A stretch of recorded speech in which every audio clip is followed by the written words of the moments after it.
Okay, so if you study genetics for any length of time, you're going to be introduced to two rules of probability. The first one is called the multiplication rule. The second one is called the addition rule. And the multiplication rule states that the probability of two independent events occurring simultaneously, both things happening at the same time or two things coinciding, is the product of their individual probabilities. And you may remember from math, product means the answer to a multiplication problem. So when you're crossing big P little p, cross big P little p, so the monohybrid cross, and you're asked what's the probability of getting a little p offspring, then using this rule, solving this with math rather than with drawing a Punnett square, you could say the probability of any sperm containing a little p in the father is a half, because half the sperm will have a big P and half the sperm will have a little p. The probability of any egg containing a little p allele from the mother would be also a half. So the probability of an egg and a sperm meeting, kind of coinciding, both events, is a half times a half equals a 1/4. And you remember from the Punnett square of the monohybrid cross, the chance of getting little p is 1/4, or homozygous recessive is 1/4. So that's the multiplication rule, or sometimes it's called the product rule. You multiply. And the key here is there's a concept of and. Two things that are not reliant on each other, but they're somehow happening at the same time or both happening. The second rule, which is probably less, I don't know if it's less used, but you don't even think about it typically in a mathematical way, is called the addition rule or the sum law. The probability of either of two mutually exclusive events occurring is the sum of their individual probabilities. So I tried to word this in a way that makes sense. You're going to add the separate probabilities if there's kind of an either or situation. When crossing big P little p to big P little p, the probability of producing either big P or big P little p offspring is, so meaning you can't, on any one cross, any one offspring can't be both, but getting either a big P or a big P little p, you add together the separate probabilities. The probability of getting big P is 1/4. The probability of getting a big P little p is a 1/2. So when you add those together, there's a 3/4 chance of getting big P something. In other words, big P blank. 3/4 chance that getting an offspring that's got that purple phenotype. All right. Extensions to Mendel. Mendel's model of inheritance makes certain assumptions. Mendel's laws are simple. They're based on very simple experiments, and the traits and genes that he studied that encode those traits have very clear-cut behaviors. It turns out that once other scientists studied other genes in other organisms, every gene isn't so simple. To me as a geneticist, this makes things more fun. To you as a student, at least at the beginning, it makes things a little more complicated.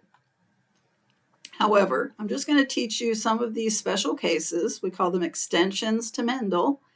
And all you have to know is what the special case is, what it's called, what the definition is, what the example is. You don't have to know, you only have to know the examples I'm giving you. So I don't expect you to know everything in the world, but focus on these particular examples and connect these examples to particular terminology. So Mendel's model of inheritance assumes that each trait is controlled by a single gene. That's not correct. In his studies, it was correct, but when we expand beyond pea plants, it's not always correct. Certainly, there are traits that are controlled by single genes, but there are also other traits that are controlled by many genes. We call them polygenic traits. Also, in Mendel's model, each gene only had 2 alleles, 2 variations. Flower color only had purple or white. Well, I think pretty quickly you can see that there's a lot of traits where there's more than just 2 possibilities. And so when we extend beyond Mendel, we're going to look at genes that have more than 2 alleles. Now, each individual organism can only have 2, but there's more than 2 alleles in the gene pool. And there is, in Mendel's world, there was a clear dominant recessive interaction relationship between alleles of the same gene. And what I'm telling you is that's not always true. So we're going to look at some examples that are special and have some of these unusual characteristics. Okay, so polygenic. Polygenic inheritance is defined as when multiple genes control the phenotype of what we would call one trait. So what we call one trait would be, for example, human height. In humans, when you measure the height of the human, there's a number you get. And that number is considered a single trait, but actually that trait is the accumulation, or I should say combination of the contributions of many, many genes.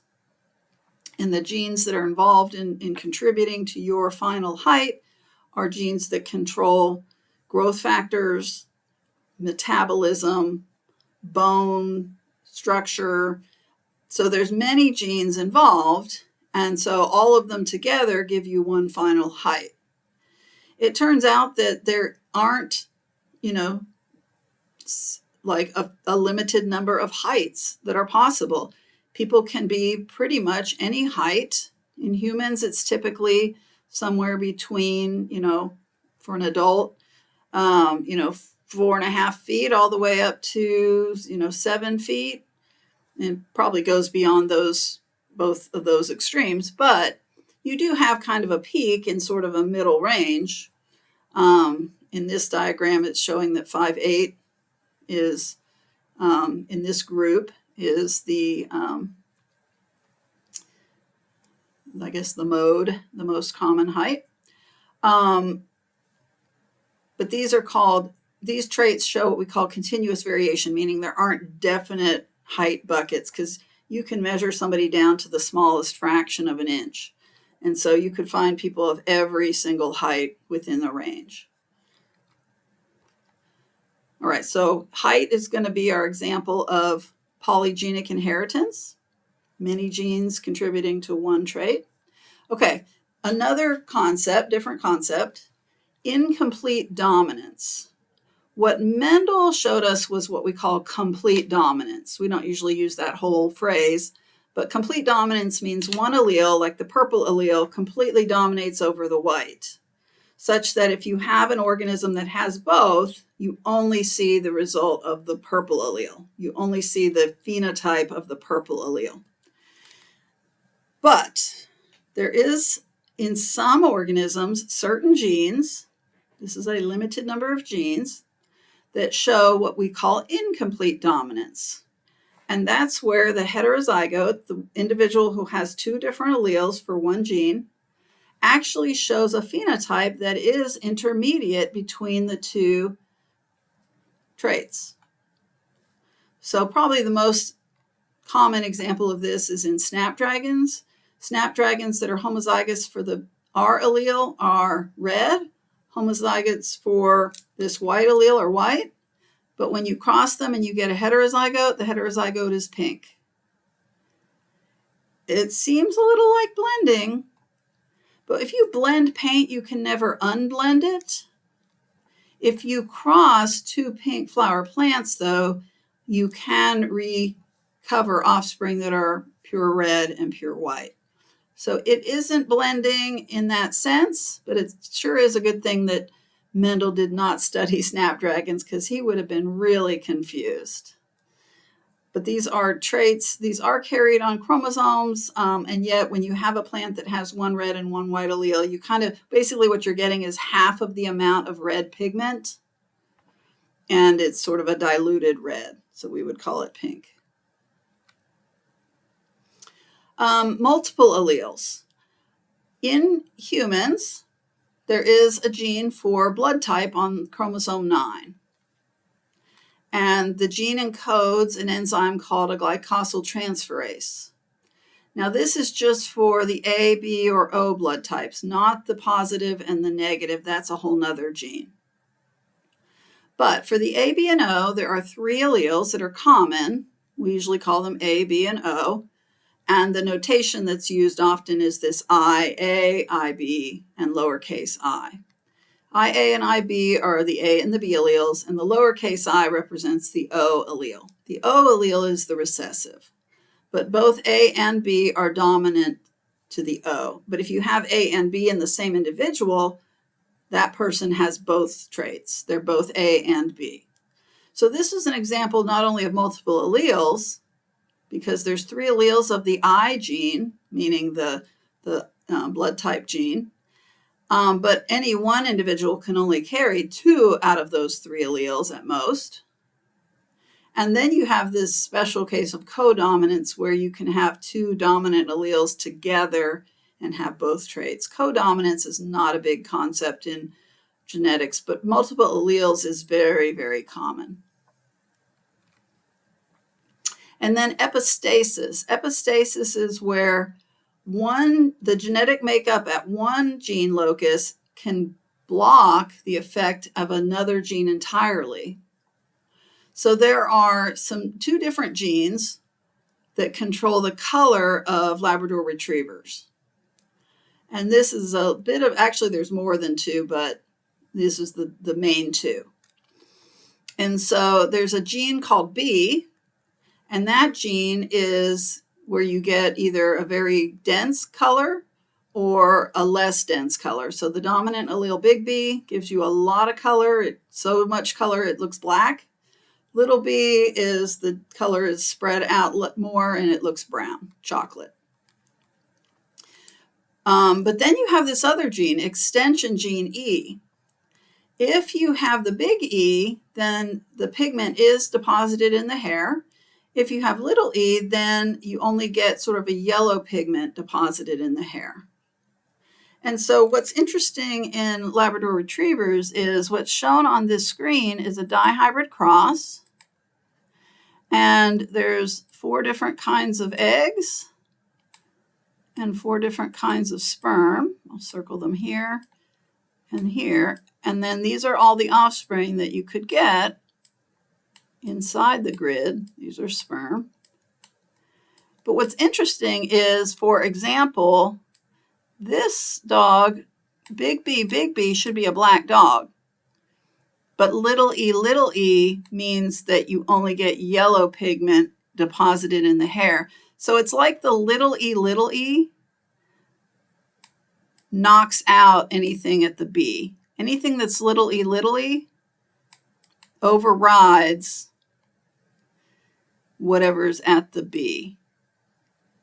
So all these little e's end up, it doesn't matter what combination you have for B, little e blows it away, and you end up with what we call yellow. So that's an interaction between 2 genes, B and E, to create a single color of fur. That's what we would say. And this special case is called epistasis. Epistasis.